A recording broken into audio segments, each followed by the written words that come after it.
Estamos aqui com o Mário da Barraca do Caranguejo. Mário, quando você teve a ideia de criar aqui a Barraca do Caranguejo? Na verdade era uma barraca de praia. Era uma barraca que tinha na praia.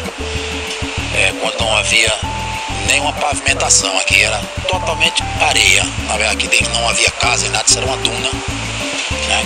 Que o pessoal frequentava, o pessoal de Natal frequentava a praia de Ponta Negra.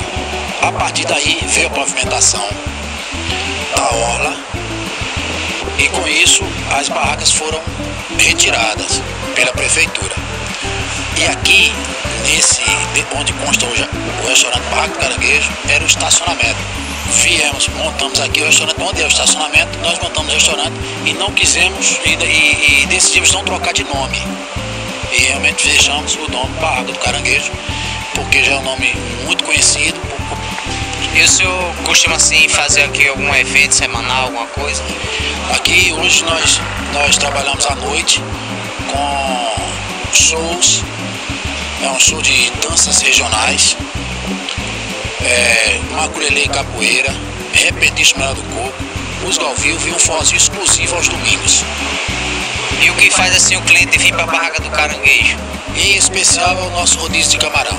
Rodízio de camarão especial, com mais ou menos 16 a 18 sabores de camarão, com molhos diferenciados. Além do buffet, um buffet esse que hoje temos peixe, caldeirada de frutos do mar, sushi, saladas, que isso que realmente está encantando os nossos clientes. E qual é o tipo de serviço que vocês disponibilizam para os seus clientes adicionais? Além de vários pratos à la carte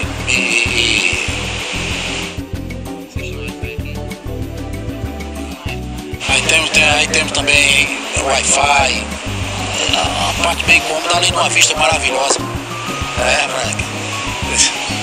É isso. A Barraca do Caranguejo localiza-se na Avenida Erivan França, número 1180. É de fácil acesso, vindo pela Avenida Roberto Freire, descendo em direção ao Morro do Careca, vira-se à esquerda, com certeza vai encontrar uma placa bem luminosa, bem bonita, com os nossos slogans, com a nossa marca, que é registrada. Nosso horário de funcionamento é das 11 à meia-noite.